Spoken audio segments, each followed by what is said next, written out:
how to play chess, and I should learn chess. Maybe I should teach myself how to play chess. And I remember thinking, I thought I had learned how to play chess. And that put me into a spiral of thoughts about how I used to know so much when I was a kid, and I used to be so smart, like, brilliant. And people would always comment on how smart I was, how intelligent I was, how quickly I learned things, that I would do so much, I was motivated to do so much, and I, like, could draw and sing and play the piano and swim really well and play chess, and I could just do so much. And I just remember it, like, and I don't remember when, obviously, or exactly when it started or happened, but at some point in my life, my childhood, I, like, went into this, like survival mode, and my mental state wasn't capable of, like, comprehending how chess is played. Not that I didn't know how to play it, like, if you put a board in front of me, I probably could have played it, but my mind wasn't continuously focused on remembering how to play chess. So in the years since then, I've forgotten it. But it put me on this thought track that I remember knowing so much, and then all of a sudden having a very vivid understanding at some point in my childhood.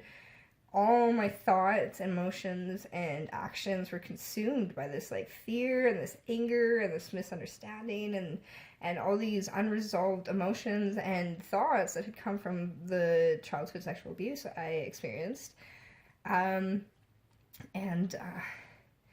for years it, like, put this stall on my learning abilities, or, like, comprehension and absorbing information. Like yeah, I took years of Spanish class, but I didn't learn a thing, or I don't remember a thing, because my mind was so focused on survival, on healing, on coping, on numbing the pain, and pretty much everything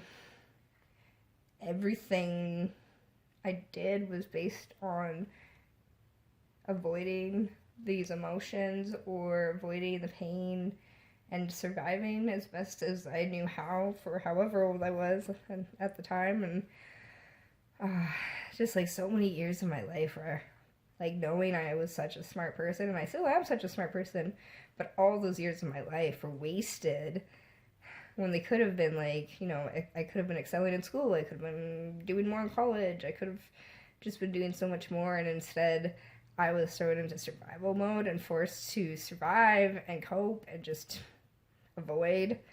And I just, like, it basically makes you mourn this person that you could have been.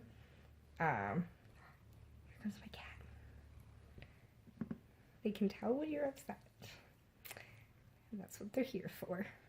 So all those years of my life, like, you know, spent in survival mode, and I just, like, mourn the person I could have been if I hadn't had to spend all that time surviving.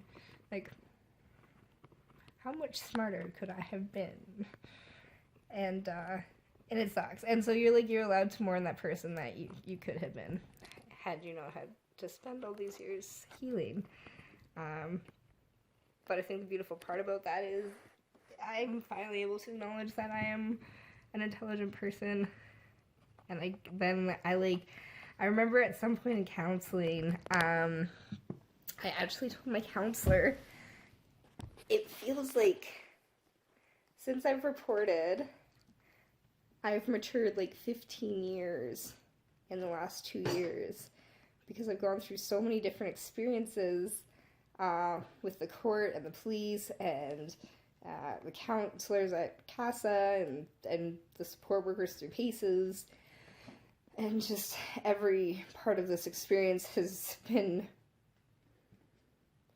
very trying in many ways, and it's been such a huge lesson in patience and understanding, and I'm realizing that there's nothing that can give you back your childhood, but you can be that adult that you needed then, now.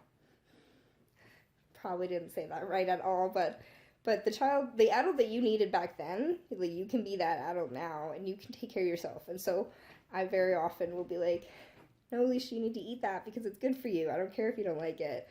And just, you know, be good to myself and treat myself the way I should have been treated. I mean, like, you know what? It's okay if you don't want to touch that person, if you don't want to see that person, if they make you feel creepy, that you don't need to have that person in your life. They don't make you feel good, or they don't respect your boundaries. You don't need to have them in your life. And to be able to give myself permission to not have to give myself away to everybody, to not have to get validation from providing sexual pleasure because that means I am loved, because that's what being sexually abused does to you. Misconstrues your conception of love and relationships. And so I can finally teach myself, like, no, that's not love. And no, I refuse to accept somebody that hurts me or threatens me or mentally or emotionally abuses me, loves me. I refuse to accept that. And I just feel so strong, and I feel like I just feel like I've grown so much, whereas before I felt like there was this mental wedge in my brain preventing me from maturing and growing and just learning the normal things that normal people should know and learn, and like I should know how to do things at this point in my life, at this age, and that I don't. And I'm like, what? I'm just figuring these things out for the first time, and I do remember learning them, but I also remember being in a place where I was so consumed by darkness and anger and emotions I didn't know how to handle or control or deal with. And I was in denial, and I was being shamed and blamed for it, and I was just in a place where that was my only mechanism of dealing with it. And so it was what it was. But now I can look back when I have those memories or nightmares, and I can be like, you know what, it wasn't your fault. You didn't deserve this. Like, I'm here for you. So just like you talk to yourself when you have to eat food, you talk to yourself when you need to feel better too. And like, what do I need right now? Okay, I need a counseling session, or I need this, or I need my stuffed teddy bear. I should have a nice bubble bath and just relax. And like, this is what I need. And so I'd just be that provider that you needed, that protector, provider, that lover, that loves you without there being an expectation of sexual satisfaction and gratification that comes along out of obligation from it. And that feels really good, to have that maturity to be able to set boundaries and to be able to love myself and to know my worth, and to be able to know that if I'm not being treated as well as I deserve, that I can walk away, and I deserve to.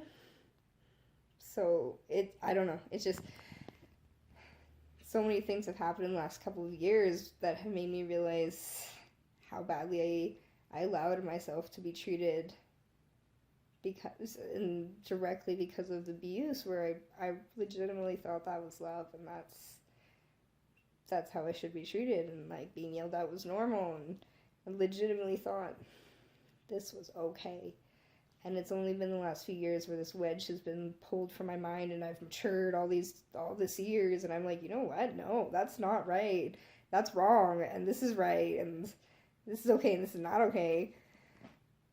And like, it's just so clear in my mind, and I am so firm on it, and I just feel so strong, and it's awesome. Yeah. But next court date is June 11th, and that's when the plea is supposed to be entered. So we'll see what happens.